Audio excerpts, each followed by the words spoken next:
Hello friends, welcome to traded market. बात लेते हैं निफ्टी बैंक निफ्टी की। कल के ट्रेडिंग सेशन में क्या मूवमेंट चल सकता है उसका बात करेंगे, क्या धारा रहेगा उसका बात भी करेंगे।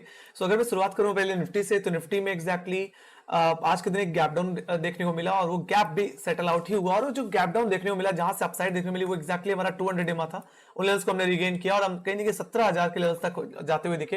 हालांकि 17,000 का लेवल सबसे बड़ा कॉलेटर का एरिया था, तो वहां से हमने कहीं ना कहीं लगातार करेक्शन ही देखा और मार्केट के एंड में वहीं पे क्लोज हुए जहां से हमने ओपनिंग दिखाई थी। हालांकि एग्जैक्टली हमने जो डिप लगाई है वो 16,800 की लगाई है, 16,820 की लगाई है।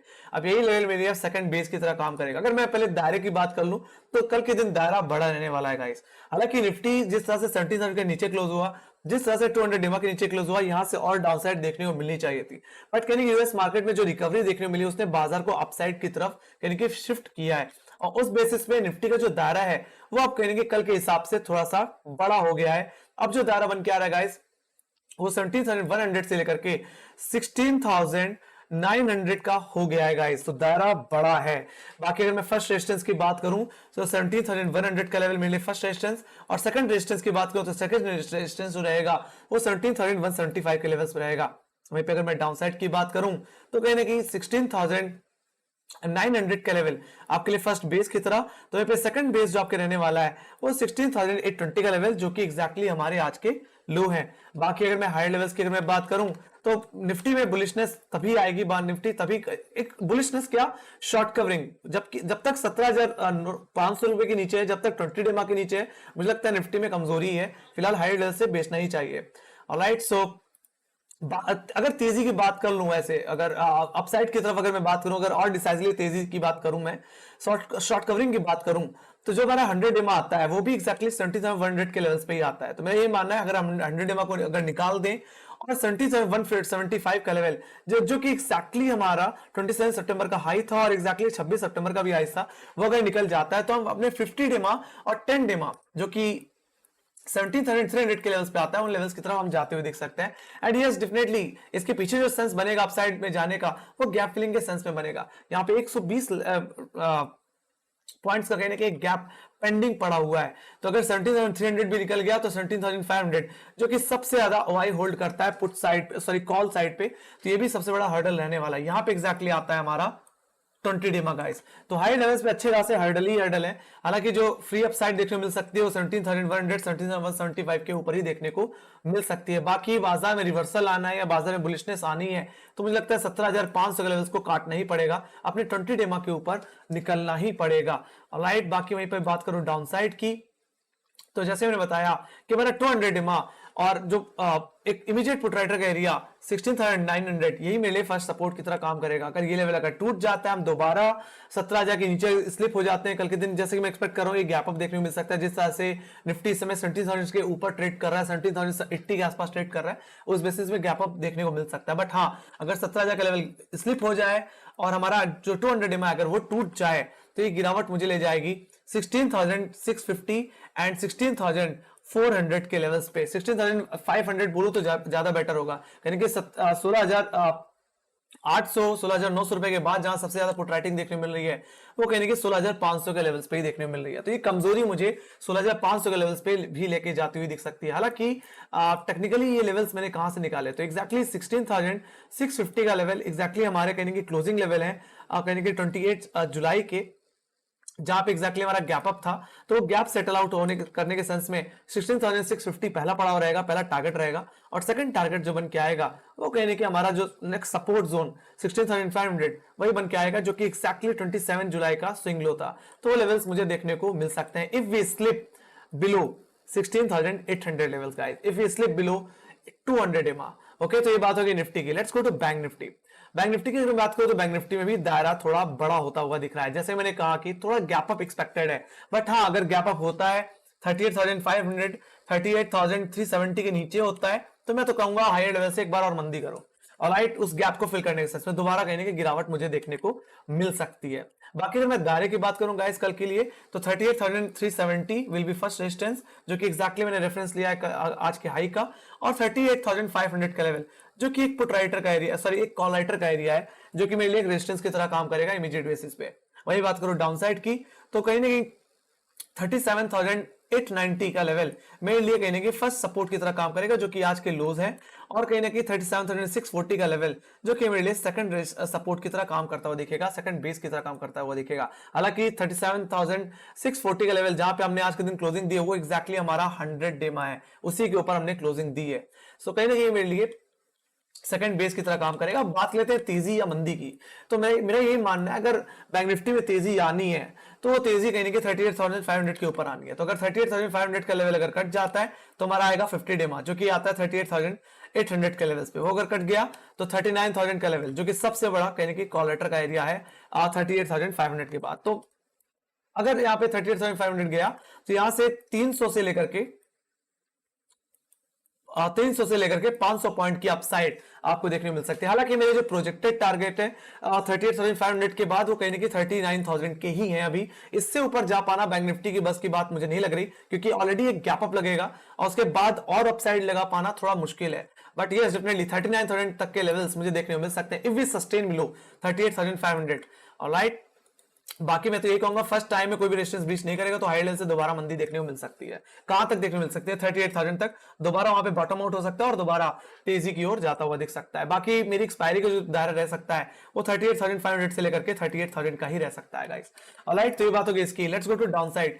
अगर मैं डाउन साइड की बात करूं तो अगर 38,000 का लेवल टूट जाता है और 37,640 का लेवल जो कि एक्जैक्टली हमारा 100 डेमा है वो अगर टूट जाए तो वी कैन अप्रोच टुवर्ड 200 डेमा जो कि एक्जैक्टली 36,800 के लेवल्स पे आता है। और मीनिंगफुली 36,800 जहां पे आता है वहां पे एक गैप भी पेंडिंग पड़ा हुआ है। तो अगर मैं गैप की बात करूं तो यहाँ पे 226 का गैप जो कि एक गैप अप में हमें देखने को मिला था, बुलिश गैप देखने को मिला था 28 जुलाई, वो गैप मुझे सेटल होता हुआ दिखेगा गाइस। ऑलराइट, मैं तो बस यही कहना चाहूंगा कि घबराने वाली बात नहीं है। अगर आपको गैप अप देखने को मिले तो हायर लेवल्स पे अभी भी हर्डल देखने को मिलता है गाइस। ऑलराइट, हायर लेवल और लोअर लेवल्स के दोनों ही बता दिए मैंने। और निफ्टी में मैं यही कहना चाहूंगा पैनिक होने की जरूरत नहीं है। अगर कल के दिन अगर गैप ओपनिंग देखने को मिले तो कहीं ना कहीं मैं तो यही कहूंगा 17,100 एंड 17,175 ये बहुत बड़े हर्डल है, हायर लेवल से दोबारा बेचो।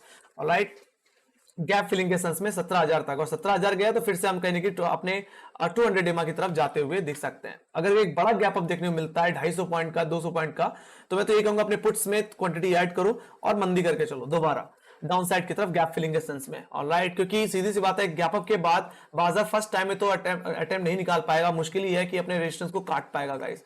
और एग्जैक्टली यहाँ पे हमारा 100 डेमा आता है तो 100 डेमा को एक बार में काट पाना मुश्किल लगता है मुझे, और हायर लेवल से एक मंदी देखने को फिर से मिल सकती है, फिर से डाउन साइड मुझे देखने को मिल सकता है guys. Let's go to option chain. Option chain की अगर मैं बात करूं तो निफ्टी में 17,000 का लेवल सबसे ज्यादा ओआई गेन करके बैठा है, जहां पे सबसे ज्यादा कॉल राइटर्स है। लेट्स सी इसके ऊपर ही हम बाजार में हो सकता है खुलते हुए दिखें तो इन लेवल्स पे अनवाइंडिंग देखने को मिल सकती है। इसके बाद जहां पे सबसे ज्यादा डिसाइसिवली मुझे कॉल राइटिंग देखने को मिल रही है वो कहने के 17,500 के लेवल्स पे ही देखने को मिल रही है। अगर मैं 17,500 के लेवल्स पे अगर मैं ध्यान से देखूं तो यहाँ पे एग्जैक्टली इस समय 88 लाख का ओआई देखने को मिल रहा है।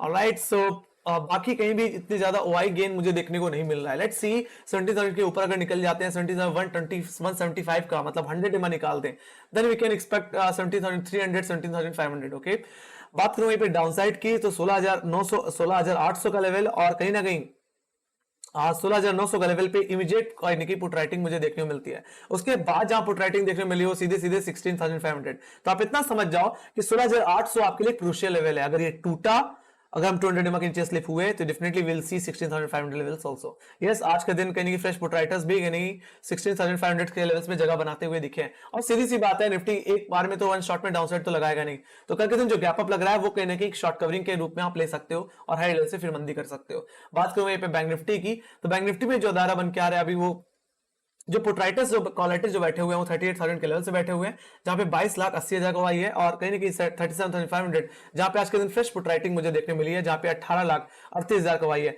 और कल के दिन अगर गैप अप लगता है तो जो दायरा रहेगा वो अनचेंज ही रहने वाला है। तो आपका दायरा 38,000 से लेकर के 38,500 का हो सकता है। बट 38,500 पे भी अगर आप ध्यान से देखो तो 38,000 से भी ज्यादा कहीं की कॉलेटर यहाँ पे बैठा हुआ है, 34 लाख का वाई। तो अगर आप इतना समझ जाओ अगर कल के दिन गैप अप लगता है तो फर्स्ट टाइम इसको इस रेजिस्टेंस को काट पाना थोड़ा मुश्किल लगता है। हायर लेवल से मैं तो यही कहूंगा बिकवाली करके चलना चाहिए। ऑलराइट, लेट्स गो टू तो जो एक्सपायरी की जो दायरा रह सकता है गाइस वो 38,500 से लेकर के 38,000 का रह सकता है। और निफ्टी का जो एक्सपायरी का दायरा रह सकता है वो कहने की 17,000 से लेकर के 16,900 का रह सकता है, या 17,100 से 17,000 का रह सकता है गाइस। तो ये बात हो गई इसकी। Let's go to global indices. Global indices की अगर मैं बात करूं तो आज के दिन नैस्डैक में एक अच्छी खासी तेजी देखने को मिल रही है। लेट्स सी 11,000 का लेवल एक इमीडिएट रेजिस्टेंस है। अगर ओवरनाइट 11,000 के लेवल से दोबारा करेक्शन भी देखने को मिल सकता है, बट हाँ अगर 11,000 के ऊपर क्लोजिंग मिल गई नैस्डैक में तो एक पॉजिटिव इंडिकेशन होगा तेजी की ओर। वहीं बात करूं यूरोपियन मार्केट की तो कहीं ना कहीं यूएस फ्यूचर्स की पॉजिटिविटी को देखते हुए कहीं कि यूरोप मार्केट आज के दिन इन ग्रीन ही क्लोज होता हुआ दिखा है। हालांकि फ्लैट है बट इन ग्रीन है। वहीं बात करें एशियन बाजारों की, एशियन बाजार कहने कि पिछले दिन की गिरावट के को देखते हुए इन रेड क्लोज होते हुए दिखे। तो वहीं एसजीएक्स निफ्टी अभी इस समय 17,000 के लेवल्स को होल्ड करता हुआ 17,050 के आसपास। लेट्स सी यूएस मार्केट में जो तेजी देखने मिली है उसका कहीं ना कहीं असर एसजीएक्स निफ्टी में देखने को मिला है। लेट्स सी मॉर्निंग में कहां पे देखने को मिलेगा उसको तो बाद में देखेंगे, बट जो दायरा है उसी दायरे के अंदर ओपनिंग होने के चांसेस हैं। Let's go to FIIs and DIIs के डेटा। तो अगर मैं एफआईआईज एंड डीआईज के अगर मैं नेट की बात करूं तो एक्जैक्टली नेट सेलिंग देखने को मिली 228 करोड़ की बिकवाली, जिसमेमें एफआईआईज ने बिकवाली कम नहीं की है। हालांकि पिछले दिन जितनी की थी उसी के बराबर की बिकवाली देखने को मिली। लगभग 72 करोड़ की बिकवाली, 2,772 करोड़ की बिकवाली देखने को मिली। वहीं पे डीआईज ने इनके डिफेंस में कहीं ना कहीं 2,500 करोड़ की खरीदारी कर डाली है। तो कहीं ना कहीं थोड़ा सा यहाँ पे शॉक एब्जॉर्बिंग वाला काम करते हुए दिख रहे हैं, इसीलिए निफ्टी भी तुरंत डिसाइडली करेक्ट नहीं हो पा रहा। पर आखिरी वक्त में जो करेक्शन आया उसमें कहीं ना कहीं एफआईआईज ने जम के बेचा है। सो थोड़ी बिकवाली नेट कहने की कम हुई है। Let's see if we come above, if we close below 17, if we close above 17,175 then थोड़ी सी अपसाइड एक शॉर्ट कवरिंग स्टार्ट हो सकती है 17,300 17,500 रुपए के लिए। अदरवाइज गैप अप लगे तो हाई लेवल से मंदी करो, मैं तो यही कहूंगा। ऑलराइट, सो ये बात हो गई इसकी। Let's go to Nasdaq and Dow Jones. तो अगर मैं नैस्डैक की अगर मैं बात करूं तो जैसे मैंने बताया कि 11,000 का लेवल बहुत ही क्रूशियल लेवल है। अगर हम पिछले 3 दिन के परफॉर्मेंस को देखें तो हम 11,000 के लेवल्स को काट नहीं पा रहे हैं, और यही लेवल सबसे बड़ा क्रूशियल लेवल। अगर ये निकल गया तो ये बुलिश इंडिकेशन होगा एक रिवर्सल का, एक रिकवरी का। ऑलराइट, अदरवाइज जब तक हम 11,000 के नीचे हैं तब तक कहीं ना कहीं दबाव बना रहेगा guys, so don't worry. Alright, so इस चीज को देखना होगा आज के दिन। अगर 11,000 के नीचे ही रहा तो कोई इश्यू की बात नहीं है। At the end of market, I am just expecting a profit booking. All right, in Nasdaq, let's see. Let's go to Dow Jones. Dow Jones की बात करें तो डाउ जोन्स भी अपने 30,000 के लेवल्स के नीचे ही ट्रेड कर रहा है, जो कि अभी भी कोई परेशानी वाली बात नहीं है। सो 30,000 के ऊपर अगर निकल जाता है तो डेफिनेटली मार्केट बुलिश होगा और फिर कहने की थोड़ी सी तेजी और देखने को मिल सकती है। बट ओवरऑल जब तक 30,000 के नीचे है तब तक यहाँ पे भी बिकवाली हायर लेवल से देखने को मिल सकती है। एक्जैक्टली जहां पे हम ट्रेड करते हुए दिख रहे हैं वो 27 सितंबर के हाईस थे और एक्जैक्टली 26 सितंबर के भी हाईस थे। तो एक्जैक्टली उन्हीं कॉमन लेवल्स पे हम होल्ड करते हुए दिख रहे हैं। और हाँ, अगर 29,600 के ऊपर निकल गए तो डेफिनेटली हम एक बार 30,000 की तरफ जाते हुए दिख भी सकते हैं। Let's see. ओके, तो ये बात हो गई इसकी। तो बाजार में आज की जो तेजी है उसको देखते हुए कहेंगे कल के दिन एक फ्लैट टू गैप ओपनिंग देखने को मिल सकती है। ऑलराइट, सो यस डेफिनेटली बाजार में आज के दिन जो तेजी बनी है उसको देखते हुए। और लेट्स सी, और अगर आपके कोई फीडबैक्स हैं या आपके कोई सजेशंस है तो उसका कमेंट सेक्शन में लिखिए। आपको क्या लगता है कल के दिन बाजार में कितना बड़ा मूवमेंट देखने को मिलेगा, कहां पे एक्सपायरी देखने को मिलेगी, इसको जरूर बताएं। बाकी मेक श्योर लाइक सब्सक्राइब नहीं दबाया तो जरूर दबा दीजिए। बाकी अगर मार्केट रिलेटेड न्यूज चाहिए तो वो डेफिनेटली टेलीग्राम चैनल के लिंक डिस्क्रिप्शन बॉक्स में, वहां पे हर चीज अपडेट होती रहती है। इसी के साथ bye guys, see you next video, take care.